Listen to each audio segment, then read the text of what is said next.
Bernard de Montréal. La genèse du réel. Chapitre 33. La croissance visionnaire. La prochaine époque donnera naissance à une vision de plus en plus mondiale de l'évolution qui croîtra parallèlement au développement des facultés psychiques de l'homme nouveau. Plus l'homme nouveau se manifestera publiquement, plus il fera connaître sa vision mondiale.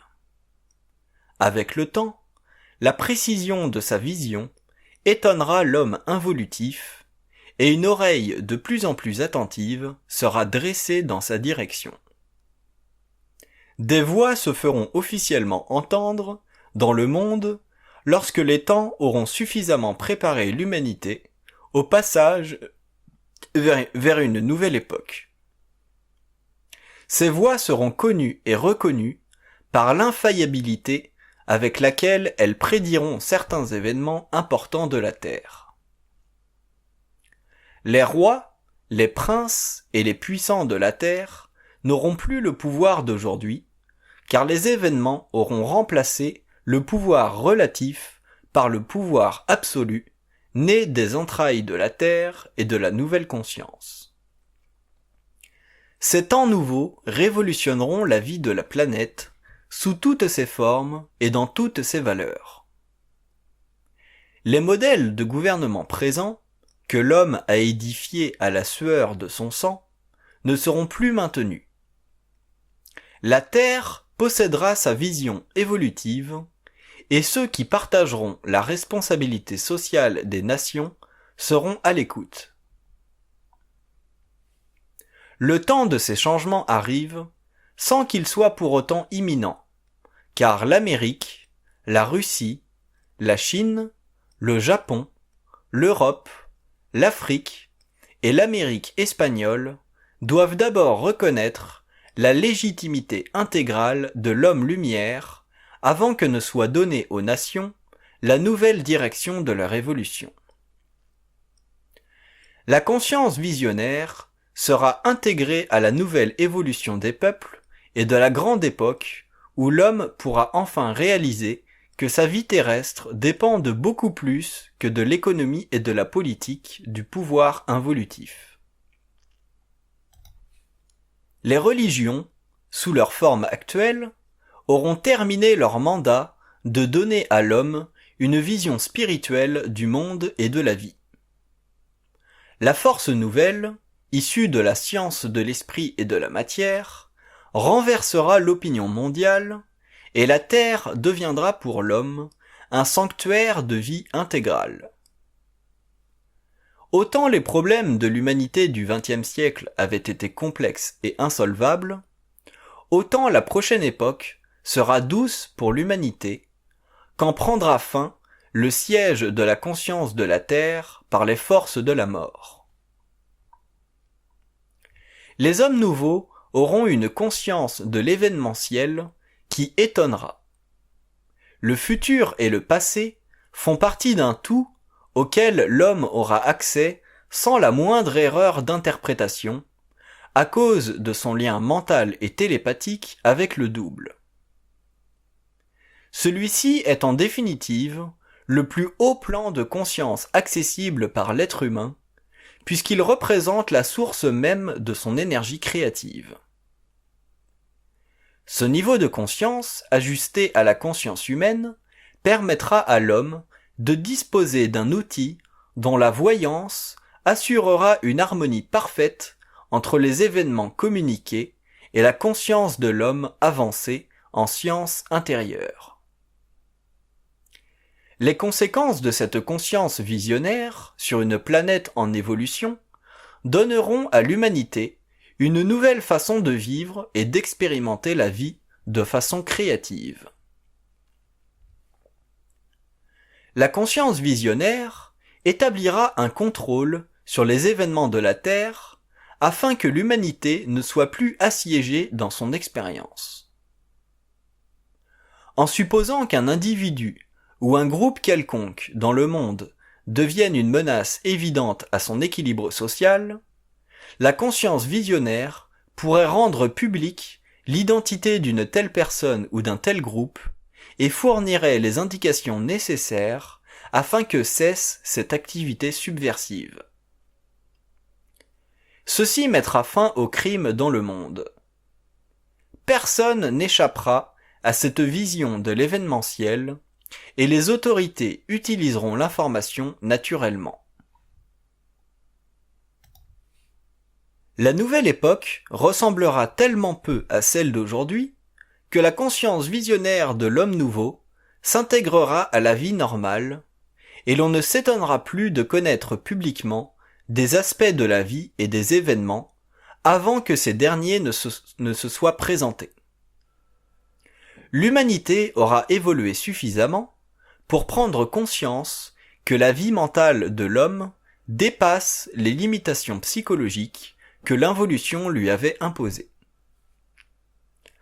À travers cette vision supérieure de la conscience nouvelle, l'homme verra la réalité du corps éthérique et son immense pouvoir de communicateur pour l'homme. Cette capacité de la conscience du double à transmettre sans interférence de l'information extra- ou suprasensorielle sera la preuve de la relation étroite entre l'invisible et le matériel. Une nouvelle attitude se développera face à l'invisible et aux forces intelligentes qui l'habitent. Et l'homme apprendra de grandes choses quand il aura dépassé les limites psychologiques de son ego involutif. L'être nouveau témoignera de la grandeur de l'homme. Il sera vu dans une réalité beaucoup plus grande que ne pouvaient le faire les sciences matérielles d'antan. Comme les facultés humaines briseront les attitudes psychologiques, l'homme commencera à rattraper le terrain perdu.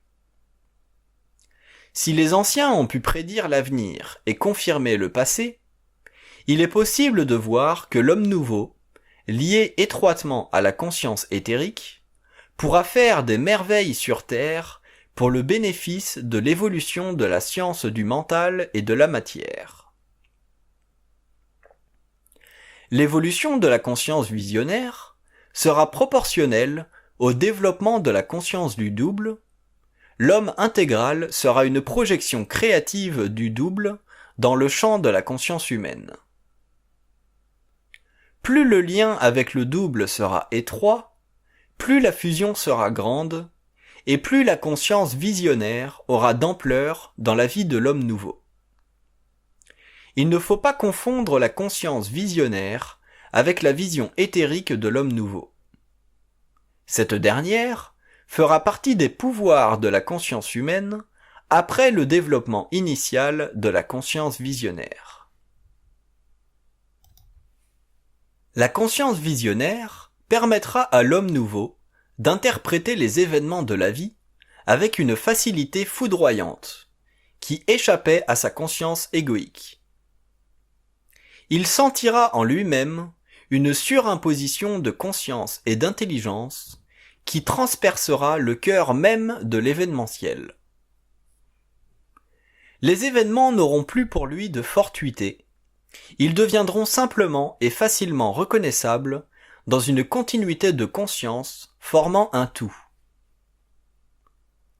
La vie s'ouvrira devant lui comme si elle n'avait plus de secret, et ceci mettra fin aux doutes qu'il pourrait avoir face à l'acquisition d'une nouvelle intelligence capable de l'informer à volonté des moindres détails concernant certains événements mondiaux liés à la nature de l'évolution à travers la vie événementielle de la planète.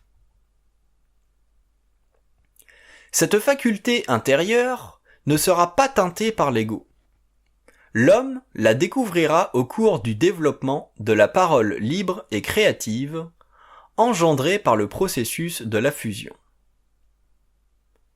Comme la parole créative de l'homme nouveau fera partie de l'intégralité de sa conscience, elle ne pourra être utilisée qu'en fonction de l'énergie créative qui la manifestera, et non en fonction du corps de désir qui voudrait se l'approprier pour des raisons inférieures et subjectives. Voilà pourquoi la conscience visionnaire n'appartiendra pas à ce qui fut appelé auparavant voyance. La voyance fait partie de l'actualisation sur le plan matériel d'une science interne à travers la manipulation d'entités sur le plan astral, créatives ou retardataires selon le cas, et travaillant en étroite relation médiumnique avec l'homme sensible. Cette forme d'information demeure toujours sous le contrôle de l'entité. Si l'entité est effective, le médium est reconnu. Mais dans tous les cas de voyance, le médium lui-même est assujetti à l'entité. Par contre, comme la conscience visionnaire sera sous le contrôle psychologique de l'homme, ce dernier bénéficiera absolument de son contact avec le double au lieu de le servir en tant que canal de transmission. La conscience visionnaire fera partie de la nouvelle relation entre l'homme et les sphères de lumière. Elle représentera le début du pouvoir de la conscience humaine sur Terre et sera seulement donnée à l'homme à mesure qu'il aura épuré les mécanismes psychologiques de l'ego qui feraient d'une telle conscience une voyance subjective. L'évolution de la conscience visionnaire mènera l'homme à la vision éthérique qui témoignera de sa victoire sur le double et de l'obligation de ce dernier de lui rendre la vue parfaite quant aux lois de la vie et de la mort. À partir du moment où l'homme nouveau commencera à reconnaître en lui-même la conscience visionnaire, il verra que les événements de la vie planétaire se conformeront à la vision objective de sa conscience libre.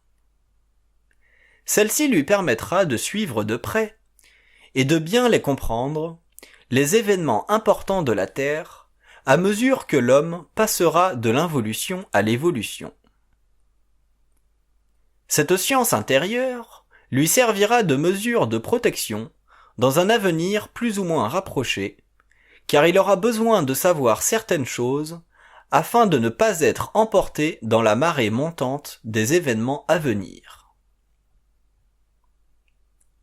La transformation de la conscience humaine créera une nouvelle dimension mentale qui établira définitivement la réalité des mondes parallèles.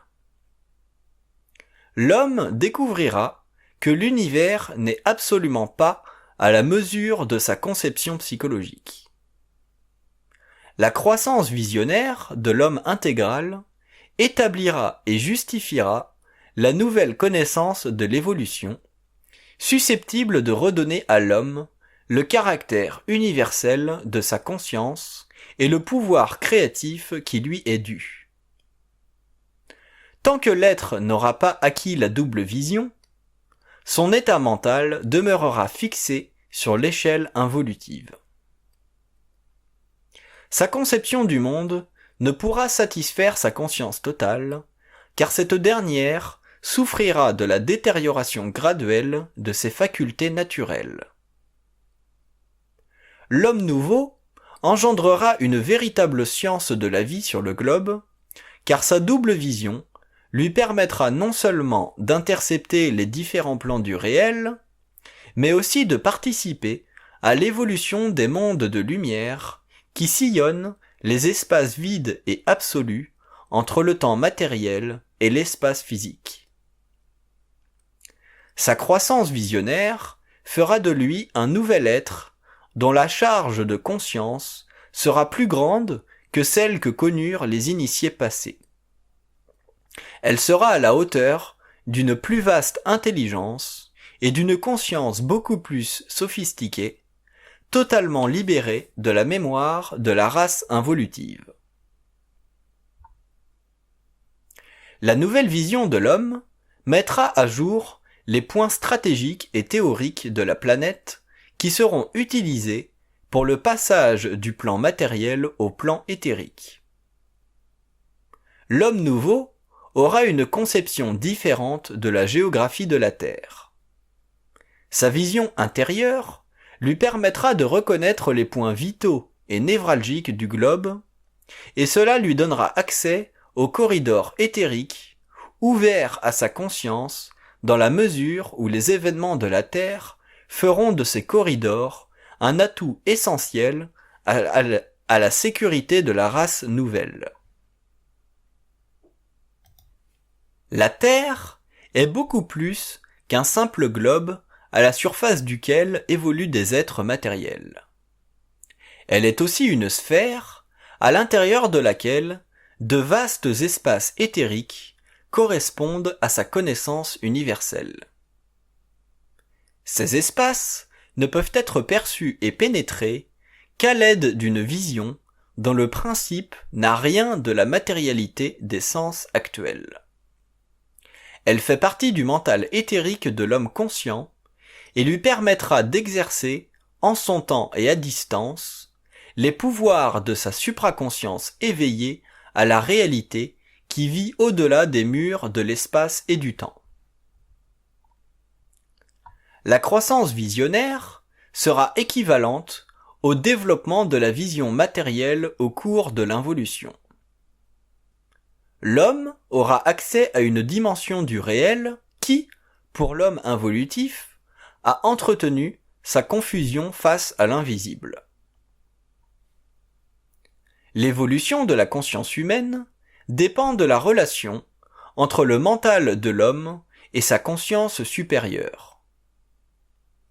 Tant que le mental humain ne sera pas ouvert à la réalité suprasensible de la vision éthérique, le contact entre les plans de lumière et le plan matériel sera difficile, la lumière ne pouvant être perçue que dans la mesure où l'être vit une relation étroite entre l'intelligence issue de l'invisible et son cerveau éthérique. Le cerveau éthérique ne fait pas partie de la construction moléculaire du corps matériel. Il est la continuation dans la matière des forces de l'esprit. Comme la conscience visionnaire sera libre de la matière, l'homme nouveau bénéficiera d'une double conscience, matérielle et éthérique. La conscience éthérique sera le support de son esprit et la conscience matérielle le servira tant et aussi longtemps qu'il demeurera lié à la terre. Comme sa conscience visionnaire sera sa seconde forme de vie, l'homme nouveau vivra non seulement en relation avec les hommes de la terre, mais aussi avec les hommes de lumière qui évoluent sur des plans parallèles. Avec cette conscience visionnaire, qui sera le passeport de l'homme à la vie universelle, celui-ci se détachera de l'évolution de la Terre et se rattachera à celle des sphères auxquelles la Terre appartient. La vie mentale sera nouvelle et totalement créative, et l'homme ne vivra plus de la mémoire psychologique, car il n'aura plus besoin d'elle pour donner à son ego un support quelconque. Pénétrée d'une nouvelle lumière, la conscience se définira en fonction du pouvoir créatif de l'homme et jamais plus par rapport à la mémoire enregistrée dans la conscience astralisée du mental inférieur sur laquelle a été bâtie la fondation de sa psychologie involutive. La conscience visionnaire témoignera de la présence d'esprit de l'homme à travers son centre mental éthérique. Elle se superposera totalement à la conscience matérielle du corps physique, de sorte que l'homme nouveau ne verra pas de différence entre sa conscience matérielle et sa conscience éthérique. Les deux plans de vie et d'énergie se fondront en une unité totale, et la conscience sera parfaitement équilibrée. La mémoire subjective de l'ego ne fera plus interférence avec l'intelligence créative de l'être. L'évolution de la conscience humaine fait partie de l'évolution de l'univers, donc de la conscience universelle. Celle-ci n'est pas régie par les lois psychologiques de l'ego, mais par les lois psychiques de l'esprit. L'esprit, c'est la fondation de l'homme.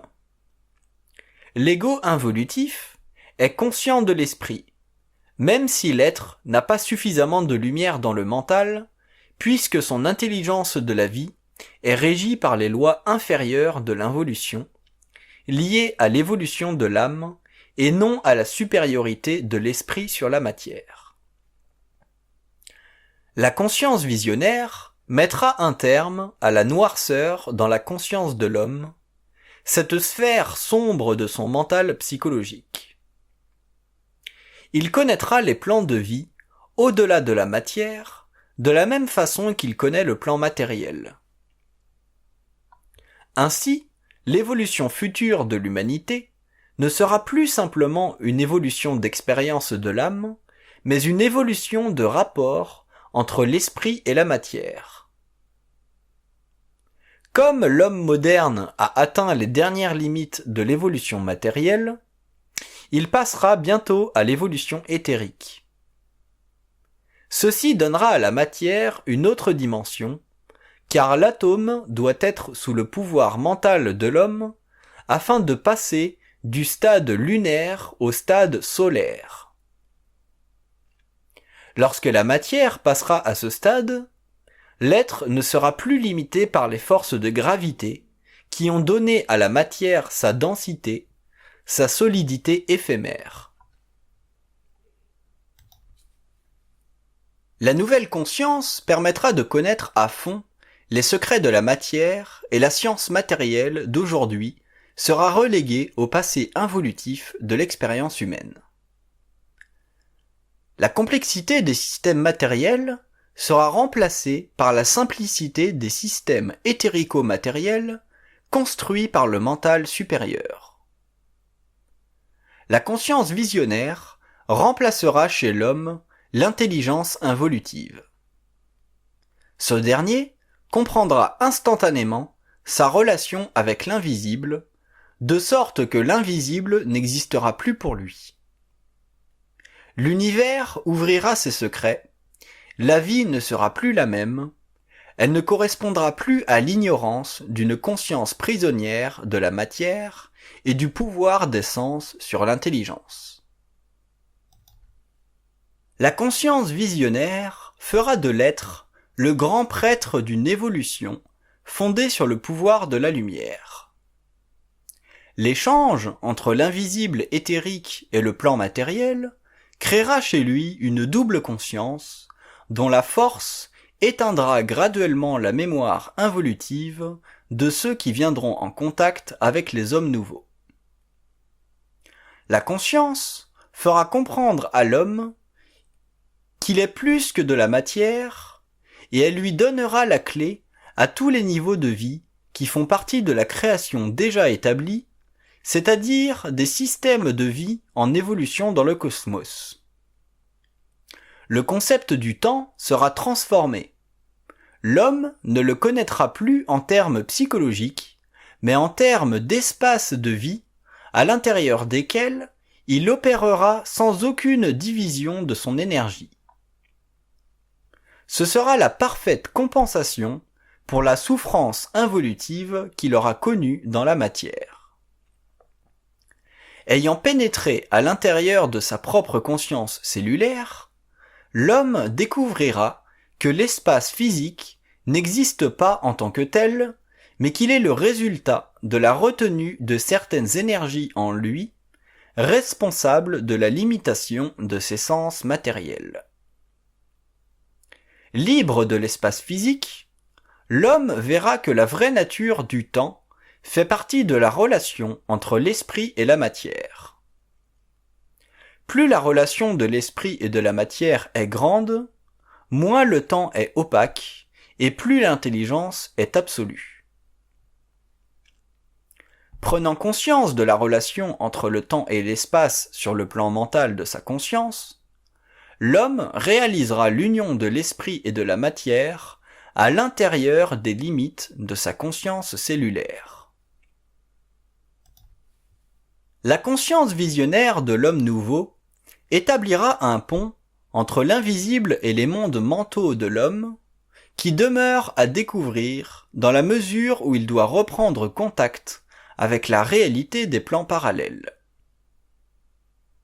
le monde de la matière est tellement inférieur à la réalité universelle que seule la transmutation de son psychisme peut lui donner accès à ces plans de vie où, ultimement et à tous les niveaux, vibre son mouvement vers la matière qu'elle infuse pour en élever le taux vibratoire et lui donner un jour une fonction égale à celle que veut lui imprimer l'esprit. La conscience des cellules et la conscience visionnaire vont ensemble. Alors que la première permettra à l'être de connaître les sous-plans de l'énergie pure, la seconde lui permettra de donner une forme à cette énergie afin qu'il puisse élever sa connaissance des mondes subtils sans tomber dans la trappe astrale de sa conscience involutive. La conscience des cellules sera libérée des puissantes forces de l'âme à mesure que le mental supérieur grandira en lumière. C'est au cours de ce processus qu'elle apparaîtra chez l'homme pour lui donner accès à des dimensions qu'il connaîtra dans le cadre de son expérience éthérico-matérielle. La conscience visionnaire ne connaîtra une croissance importante que si l'homme apprend à extraire de sa vie mentale les éléments purement créatifs issus de son lien universel avec le double. Comme la psychologie humaine est très primitive dans son contexte global, l'on découvrira que les limites de la conscience ne tiennent qu'à la façon de voir les choses et que dans la mesure où le mental pourra absorber une plus grande dose d'inconnu, l'ego jouira d'une plus grande liberté dans la vie face aux connaissances futures qui s'y rattachent. La croissance visionnaire chez l'homme nouveau sera proportionnelle à la dissolution de sa mémoire subjective. La psychologie supramentale se développera en fonction de la capacité créative de l'homme et non par rapport à des doctrines fondues dans le moule qu'elle prend. Elle rend l'homme libre si ce dernier est suffisamment évolué pour supporter son rapport étroit avec les plans de vie intelligentes hors de l'espace et du temps matériel. La croissance de la vision éthérique de l'être ouvrira graduellement son champ de force mentale et les répercussions que cette croissance aura sur sa vie personnelle et celle de la société seront en proportion des besoins évolutifs de la conscience de la Terre. L'homme est avant tout un être de lumière qui devra, avec le temps, intercepter sur tous les plans l'élément humain de sa conscience cosmique pour élever son être aux ultimes limites possibles de son évolution humaine. Mais la courbe de l'évolution est très graduelle. L'homme en découvrira les aspects de plus en plus occultes au cours de la descente et de la fusion de l'esprit avec sa matière, son véhicule. Il renaîtra dans la mesure où il reconnaîtra l'impossible, car l'impossible aujourd'hui sera réel demain. Si, pour des raisons d'insuffisance mentale, il ne peut supporter la totale lumière de son esprit, sa croissance visionnaire en sera limitée, et ce n'est qu'au cours de l'évolution future de son être que le perfectionnement aura lieu. Chacun possède la mesure de ce qu'il peut supporter de sa propre lumière, et chacun saura ce qu'il peut en supporter dans son expérience. La croissance de la vision éthérique illustrera, pour la première fois dans l'histoire de l'homme, les qualités cosmiques de sa conscience, qualités jamais plus sous le contrôle de forces autres que les siennes. L'homme ne sera aucunement astral dans sa conscience psychique, mais il bénéficiera de son astralité pour répondre à ses besoins de vie matérielle.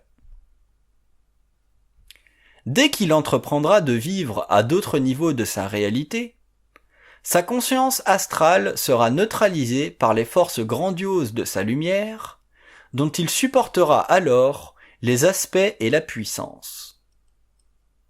Il sera vraiment magicien dans le sens le plus objectif du terme.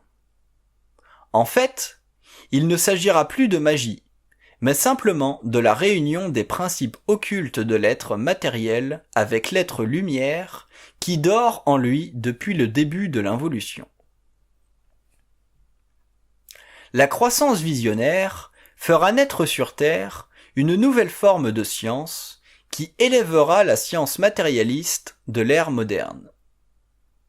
Cette science sera grande non seulement dans ses œuvres, mais aussi dans sa manifestation, car les hommes nouveaux auront en eux le pouvoir d'entrer en contact visuel avec d'autres niveaux de vie.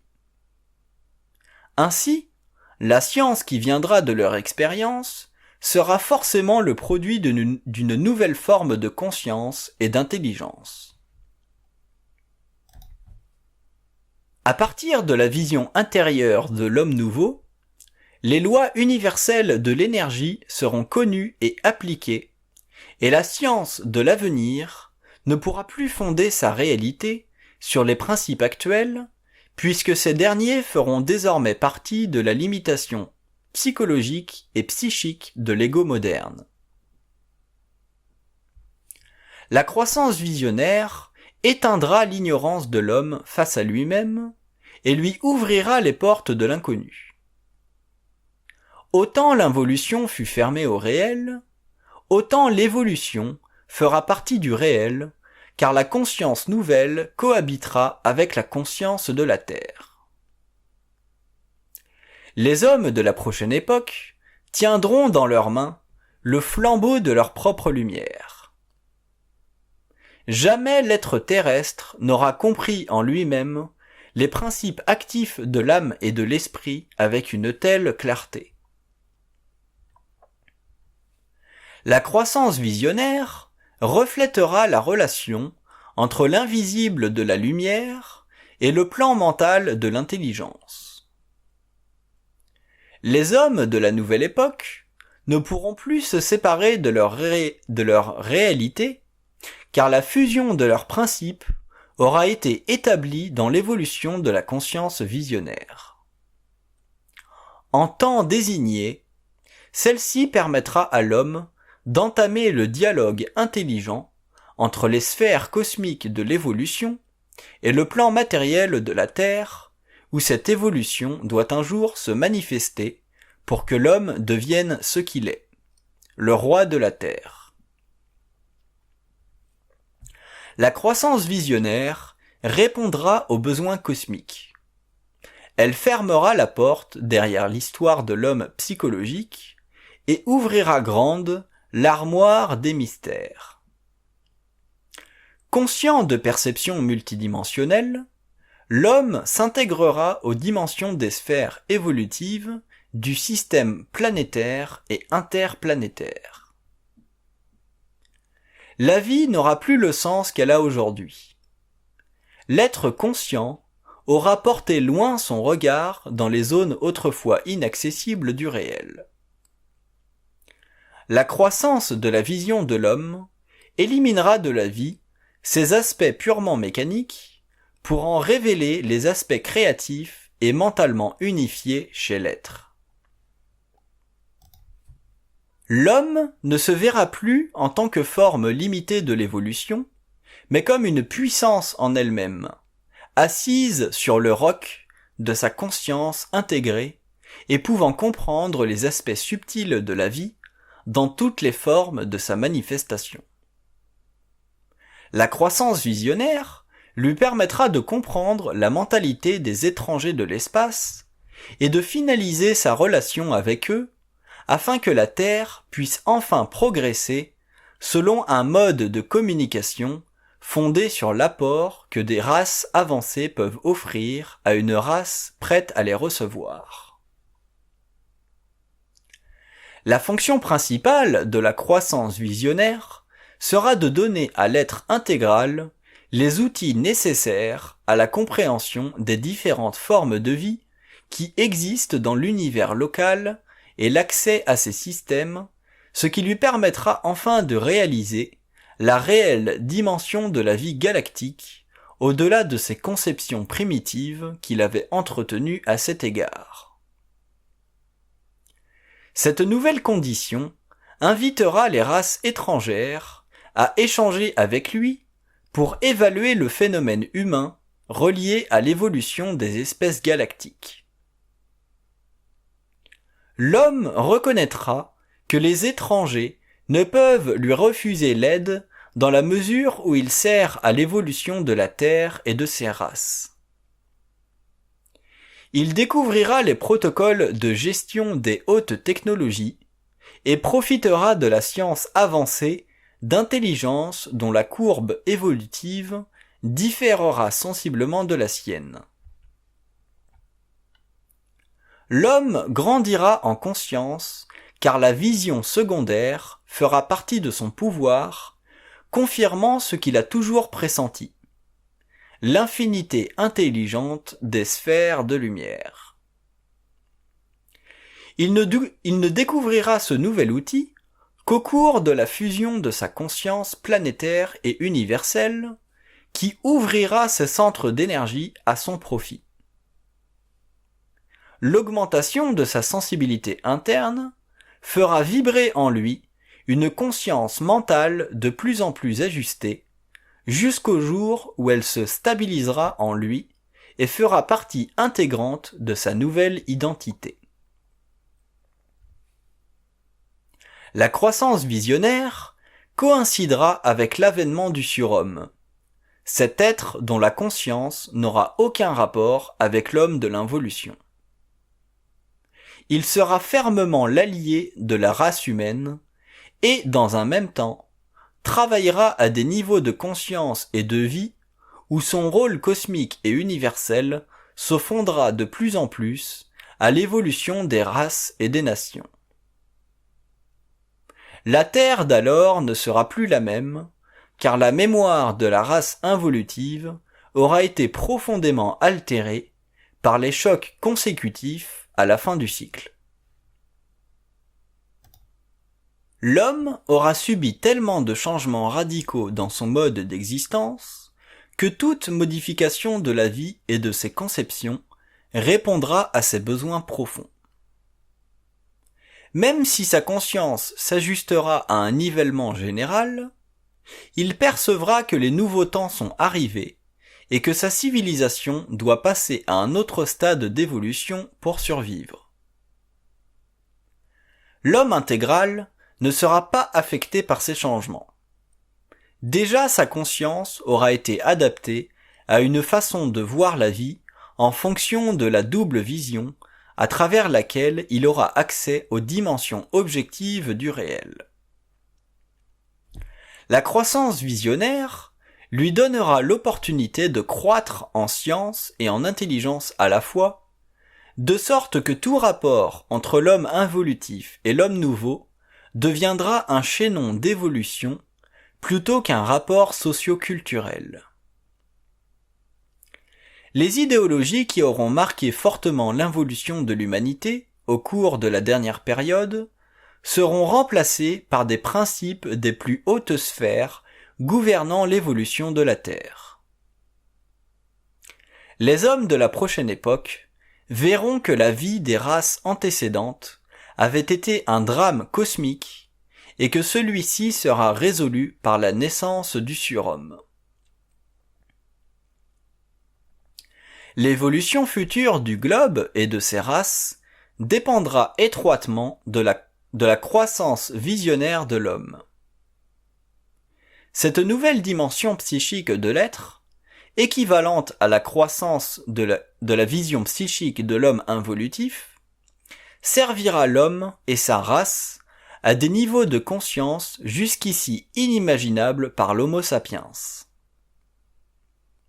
L'homme cessera d'être un animal intelligent pour devenir un être créatif, actif sur les plans cosmiques et universels de la création. Les concepts primitifs de la création seront totalement revisés et apparaîtront sous un autre jour, accessibles à une conscience ajustée à un nouveau taux vibratoire.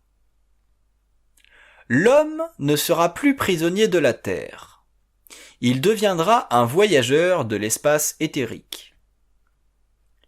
Ces déplacements dans l'espace ne requerront aucun véhicule matériel puisque le corps éthérique lui permettra de se déplacer à volonté dans les espaces immenses où l'esprit continue à perfectionner son lien avec la matière.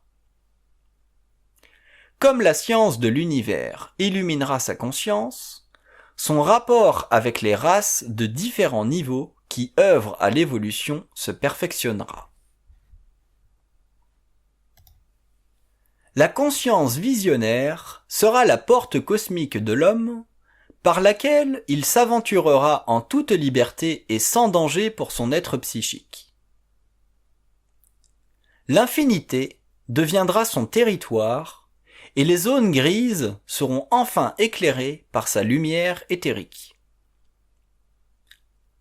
Dans ses plans de vie et ses mondes, il découvrira jusqu'à quel point le voile des mystères n'est que l'explicite conséquence de son ignorance millénaire.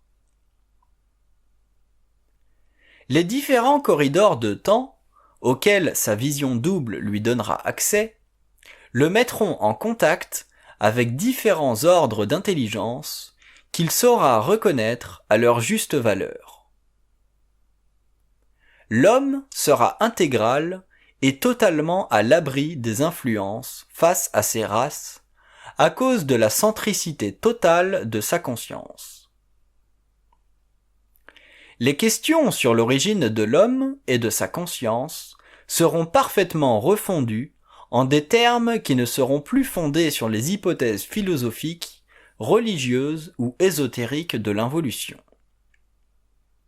Le surhomme sera égal aux grandes races de la galaxie, et sa fusion créera une nouvelle alliance entre les races pures et l'humanité. Lorsque l'homme se sera réalisé en tant qu'être de lumière, il ne pourra plus réfléchir et sa conscience s'atomisera à volonté, car il utilisera son énergie selon sa conscience créative. Alors naîtra sur le globe la grande science de l'énergie que les modernes auront à peine entrevue. Cette science sera magique et l'homme émerveillera les plus grandes intelligences de la Terre.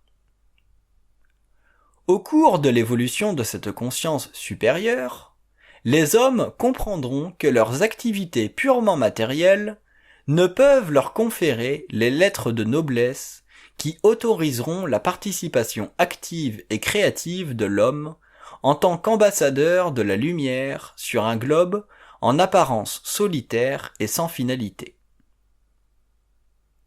L'homme lui donnera enfin son vrai visage après des millénaires d'évolution dans les ténèbres de sa conscience planétaire.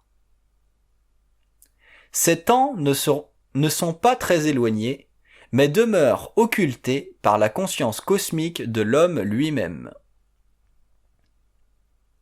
Le nouvel homme est déjà sur la Terre, mais cette conscience n'est pas encore ouverte à lui à cause du lien qui reste vivant entre l'humanité et le monde de la mort, qui sera fracturé par l'initié des temps modernes. Tant que ce lien ne sera pas fracturé, l'homme nouveau ne pourra prendre conscience totale de sa réalité. Il doit connaître une conscience préparatoire servant à le guider temporairement sur les chemins de l'initiation solaire qui ajustera son corps mental. Ainsi, les êtres de demain, qui serviront la cause de l'intelligence créative, pourront répondre à une vibration universelle dans le mental, vibration qui les réunira ultimement dans la chambre des initiés. Le surhomme aura accès aux secrets de la Terre et de son évolution, et son savoir élèvera la conscience des races. Les hommes reconnaîtront que la nature profonde des races est plus noble que ne leur avait fait croire l'histoire passée. Il verra le véritable visage de la vie, car la croissance visionnaire l'instruira de mondes au-delà des limites matérielles de la lumière. Il pénétrera les mystères de la vie au-delà de l'imaginaire. Le visionnaire éteindra le pouvoir de l'ignorance sur l'intelligence et ajoutera les dimensions qui manquaient à l'esprit, lequel aura dépassé les croyances antiques d'un monde ayant sombré dans l'oubli de ses origines. Elle infusera dans l'esprit de l'homme une nouvelle force de réalisation qui étendra son intelligence jusqu'à ce que l'humanité future découvre dans cette nouvelle conscience la force nécessaire pour vivre graduellement au-delà des limites imposées par l'ignorance millénaire. L'homme invitera la science à étudier des aspects nouveaux et révolutionnaires de l'énergie, ce qui la transformera et harmonisera le pouvoir de l'homme sur les royaumes. L'aspect occulte de l'énergie deviendra évident et les frontières entre le matériel et le subtil s'évanouiront pour donner naissance à une compréhension plus globale de la vie et des plans qui la sous-tendent. La croissance visionnaire étendra le pouvoir de l'homme sur le monde de l'esprit. Son mental sera d'un ordre tel que le monde astral en sera par le fait même troublé. Autant il fut ignorant du monde de la mort au cours de l'involution, autant la mort deviendra pour lui une dimension psychique temporaire utilisée par les forces psychiques pour retarder l'échéance des temps. Il comprendra ce que veut dire le mal cosmiquement parlant, sa raison d'être et pourquoi les races en sont victimes. Au cours de l'évolution, le mal disparaîtra de la face de la Terre, car l'homme aura compris les lois de l'énergie qui constituent sa fondation même à tous les niveaux de sa conscience. Cette dernière est un lien entre l'infinité et le plan matériel. Plus l'homme évoluera, plus il comprendra la réalité de cet aspect. L'homme intégral vivra dans le temps les forces universelles et les stabilisera comme il a voulu stabiliser les forces matérielles. La science nouvelle ne travaillera pas simplement avec les forces matérielles, mais aussi avec les forces psychiques vitales. Ainsi, la vie terrestre et celle de l'homme se fondront en une unité plus perfectionnée. L'évolution coïncidera avec le pouvoir de l'homme sur l'invisible. La mystification de l'invisible et du psychisme sera éliminée et la conscience humaine avancée pourra enfin traiter des forces de vie comme elle put traiter, quoique superficiellement, des forces de la matière. Là où le corps matériel servit au contrôle de la matière, le corps éthérique servira au contrôle des forces psychiques et magnétiques des sous-plans de la matière. La croissance visionnaire servira de passe-partout pour l'homme et sa conscience s'introduira dans des domaines du réel ou de la vie, imaginés jusqu'ici impossibles par l'homme ancien. Le surhomme sera une représentation matériau-psychique de la forme cosmique créée par les races pures lors de leur ascension dans les mondes du feu cosmique au centre de l'univers, hors du temps et de l'espace. Il découvrira que ses origines dépassent la simple matérialité de la forme et que sa forme était déjà connue avant sa matérialisation. Alors, la forme éthérique de l'homme aura rempli son rôle dans le corps matériel. L'homme, devenu être lumière, n'aura plus qu'à vivre sur le plan de ce corps lumineux, sans besoin aucun de son enveloppe charnelle. La croissance visionnaire deviendra une obstruction aux forces de la mort. L'homme entamera un dialogue ouvert avec les races supérieures qui n'eurent pas à subir le poids involutif de l'intelligence et le voile du mensonge cosmique avant de naître à leur nature véritable. La nature de la vie sur la planète Terre est un phénomène auquel s'est habituée l'humanité au cours de l'involution. Les doctrines établies par les forces supérieures, chez l'homme, faisaient partie d'un plan de vie expérimental qu'il devait lui-même dépasser au cours des millénaires de progrès lents, dans la mesure où il lui serait possible, psychiquement parlant, de reconnaître les maîtres des traîtres. Une telle reconnaissance ne pouvait s'effectuer avant que l'homme lui-même arrive à une action déterminée contre les forces astrales. Celles-ci sont prisonnières de leur dimension et forcées de se nourrir de la conscience humaine afin de bénéficier d'un peu de la lumière des corps de l'homme. Les doctrines secrètes de l'involution ne furent pas transmises à l'homme à partir des plans de l'intelligence universelle, mais des plans expérientiels enfermés dans l'ultime solitude de la lumière astrale. Ainsi fut-il impossible à l'être de comprendre les lois de l'énergie traversant les plans cosmiques jusqu'à lui. L'homme de l'involution fut simplement réduit à l'étude de la connaissance antique formulée par les plans astraux pour son évolution psychologique. Son évolution mentale supérieure fut retardée jusqu'à la fin du XXe siècle, alors que le principe de la fusion vient vers l'homme maintenant qu'il est prêt à remonter le cours du temps, à travers un mental supérieurement organisé en fonction de la liberté créative de son moi universel. Celui-ci est lié au véhicule matériel dans le but ultime de lui donner une liberté totale sur l'énergie de la vie, à quelque niveau de conscience qu'il soit parvenu. L'homme remontera le temps jusqu'à ses débuts. Au cours de ce processus, il découvrira les mystères de la création et de ses origines. Ce n'est pas la conscience humaine involutive qui fut responsable de la condition de l'homme, mais l'agissement des forces astrales à travers sa conscience expérimentale.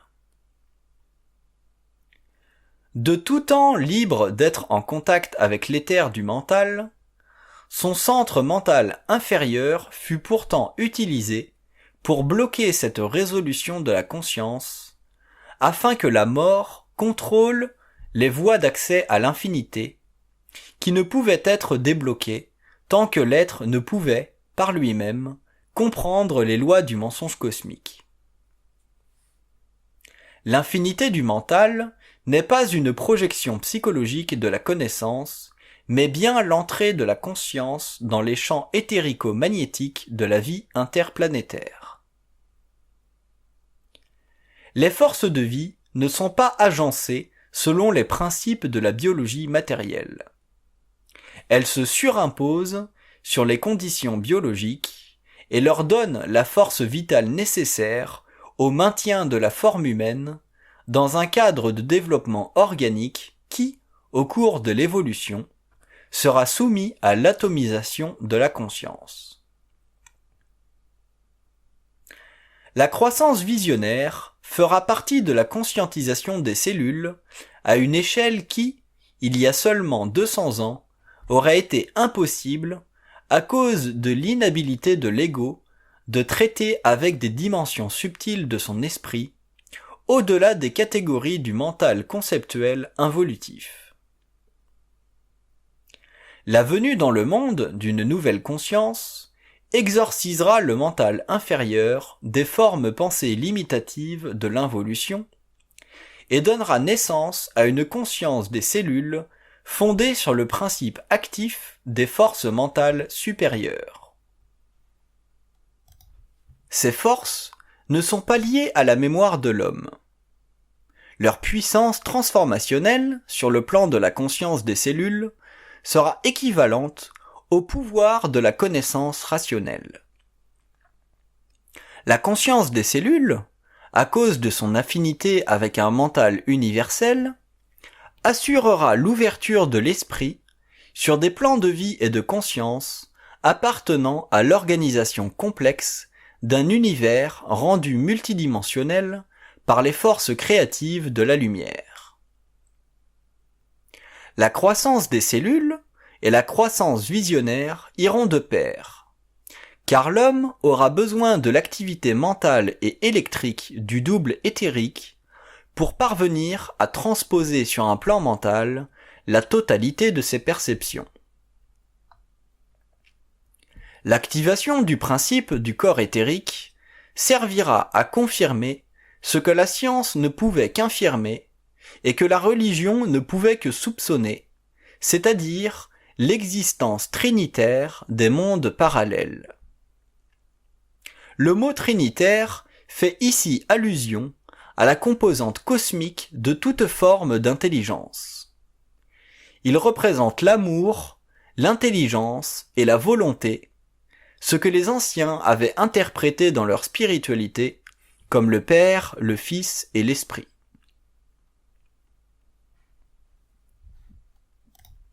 Tant que l'homme n'aura pas accès à la vision éthérique, la vie demeurera pour lui une forme primitive d'existence à travers laquelle il devra se mouvoir afin de développer les aspects animiques de sa conscience. Ces aspects sous-conscients déterminent l'évolution future dans d'autres registres de vie qui devront être expérimentés jusqu'à ce que l'être en arrive à une pleine conscience de sa réalité. La croissance visionnaire fait partie de cette double vision. Elle en supportera l'aspect mental, car elle va de pair avec les facultés paranormales du double éthérique. À travers cette vision, celui-ci remplira son rôle d'ambassadeur vis-à-vis d'autres échelles d'intelligence dans l'univers. L'univers, alors, ne sera plus simplement considéré comme une vaste étendue d'espace remplie de globes, mais une vaste étendue d'espace remplie d'intelligence affectée à des plans de vie dont les globes ont la fonction de fixer les points cardinaux d'une méga-astronomie inconcevable à partir du plan mental inférieur. La vie s'étend dans toutes les directions de l'univers à la fois. À partir du jour où l'homme pénétrera d'autres zones du temps, les aspects linéaires de l'organisation cosmique laisseront place à des aspects psychiques et paramatériels. Sa vision ira alors en croissant. Il apprendra de plus en plus à se servir de son double éthérique afin de connaître davantage la grandiose orchestration des sphères et des nébuleuses en évolution matérielle de conscience et en évolution spirite de vie. Le principe multidimensionnel de l'univers deviendra alors une vaste expérience créative à l'intérieur de laquelle il pourra s'exécuter créativement en utilisant un véhicule appartenant à sa conscience universelle et cosmique. L'homme découvrira au cours de l'évolution de sa vision éthérique que la réalité est à la mesure de sa conscience et non vice-versa. Il réalisera que dans la mesure où sa conscience établit des liens absolus et objectifs avec l'infinité, cet infini fait partie de lui. Il devra prendre conscience de la limitation psychologique de son ego pour réaliser l'infinité psychique de son moi universel, contrepartie de lumière non régie par les lois inférieures de la création des mondes. À travers la vision éthérique, il comprendra pourquoi l'ego est une lentille nécessaire mais opaque à la compréhension de la vie et de ses mystères. Il verra que l'ego, partie mentale inférieure de sa lumière, est une dimension involutive du réel, et que cet aspect est insuffisant pour qu'il ait accès à la conscience intégrale de ce qui est. De la vision croissante en pouvoir de perception naîtra une nouvelle faculté, la télépathie directe avec les sphères sans passage par les réseaux inférieurs astraux liés à l'activité subliminale du plan de la mort et de ses entités désincarnées. La croissance visionnaire fera partie de l'activité du double à travers l'esprit de l'homme grâce au réseau mental de sa conscience supérieure. L'homme ne sentira plus sa conscience en tant qu'ego, aspect inférieur de sa lumière, mais en tant qu'aspect créatif et réel de son être totalisé. Cette nouvelle vie l'acheminera dans toutes les directions susceptibles d'appartenir à l'évolution graduelle mais permanente de son être sur tous les plans de sa composition universelle. L'homme sentira qu'il fait partie d'une autre vie, au-delà de laquelle s'étend l'infinité de sa conscience libérée du connu, c'est-à-dire libre de la mémoire involutive. La croissance visionnaire est un fait acquis chez l'homme, comme chez toutes les formes intelligentes qui ont dépassé le stade animal dans l'univers. Cet aspect de la réalité, composé de l'être, doit se manifester au cours de l'évolution de l'homme, sinon il sera forcé par sa programmation à retourner au néant de l'abîme, la mort, où le double se retire afin que l'âme, faite de mémoire, soit récupérée pour des fins d'évolution postérieure. Il est nécessaire à toute forme de vie intelligente de dépasser le stade lunaire de l'expérience, car il fait partie de la limitation du rôle qu'a l'être dans l'évolution du cosmos. Les âmes servent à l'involution de l'humanité, parce qu'elles font partie de ce cycle, alors que l'immortel, composé d'éther et de matériel, appartient à l'évolution de l'humanité et des systèmes de vie avancés. La croissance visionnaire est donc importante afin que l'homme puisse se détacher de la mémoire involutive pour renaître sur d'autres plans de vie où il se manifestera comme architecte planétaire et systémique, en relation étroite avec le double, sa source de vie et d'intelligence.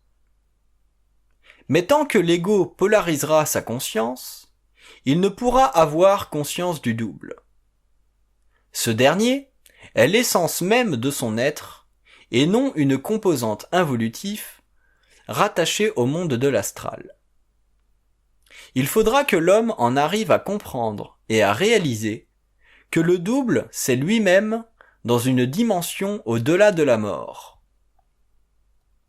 Mais cette réalisation sera d'autant plus difficile s'il ne peut se joindre totalement à lui sur le plan mental supérieur de sa conscience éveillée à l'infinité du mental. La conscience visionnaire lui donnera accès à des dimensions de l'esprit où il pourra enfin comprendre que la construction systémique des mondes n'est pas à l'échelle de son intellect, mais de son intelligence en fusion avec le double. L'homme passera alors au stade du surhomme, stade pour lequel il aura été préparé de longue date avant de pénétrer dans le sanctuaire de sa réalité. Les religions et les philosophies ont vainement voulu rapprocher l'homme du réel, car le réel ne peut être perçu qu'à partir d'un plan mental où l'ego laisse derrière lui ses conceptions primitives de l'univers, reliées à ses besoins émotifs de conscience raciale défigurée, au cours des âges, par la rupture entre lui-même et sa source. L'homme est seul dans la vie, et même s'il institue des formes de religion ou de philosophie pour combler sa solitude, celles-ci ne peuvent être neutralisées que par la fusion de l'être avec sa lumière. Sinon, il est voué à la soumission et à la manipulation psychologique et psychique de son moi par le biais des formes pensées qui ne font pas partie de sa conscience créative, mais de son inconscience involutive. Personne d'autre ne peut faire évoluer l'homme que l'homme lui-même, c'est-à-dire l'homme cosmique en puissance derrière l'homme planétaire. L'homme évoluera lorsqu'il sera prêt cosmiquement parlant à le faire et non avant. Ainsi, il en arrivera un jour à réaliser que son temps est venu et il ne souffrira pas pour rien. Il cessera de chercher là où rien ne peut lui être d'utilité réelle. Ceci fait partie de sa maturité et de la dimension mentale auquel il aura accès à un point quelconque de sa vie en évolution. S'il entre dans le nouveau champ de force créative implanté sur Terre, il le réalisera. S'il n'est pas prêt à le supporter, inutile pour lui de s'en préoccuper, car le hasard n'existe pas. Il lui suffira donc de continuer son chemin de petit homme jusqu'à ce que le temps soit venu pour lui d'établir un parallèle entre sa vie planétaire et sa vie universelle. La croissance visionnaire ne fait pas partie des facultés de l'homme. Cet ordre de croissance créative appartient à son lien inaliénable avec l'ancêtre universel. La croissance visionnaire contribuera à l'éclatement de la conscience astrale de l'homme involutif et à son remplacement par une conscience scientifique de l'univers à tous les niveaux de la gestion de la vie. Cette vision éthérique de la vie créera un lien absolu entre l'homme et la source sans forme de sa vie universelle, son double. Dans le feu cosmique de la conscience réelle, il pourra tester l'infinité vibratoire de sa conscience et en arriver à reconnaître les paramètres psychiques et universels de l'infinité qui mènent à la source même de l'univers créé. Sans croissance visionnaire, il serait obligé de vivre sans fin entre la mort et l'expérience planétaire, et ce cyclisme le mènerait à sa propre destruction. Car la mort n'est pas créative. Elle utilise ce qui a été créé pour ses propres besoins, sans pouvoir y ajouter quoi que ce soit, puisque l'intelligence n'existe pas dans la mort. Tant que l'homme est relié karmiquement à la mort, il ne peut bénéficier d'une intelligence libre et créative. Il est voué à supporter les forces astrales qui agissent à travers sa conscience inférieure en lui donnant l'impression d'un libre arbitre qui ne convient pas absolument à la liberté créative de son esprit.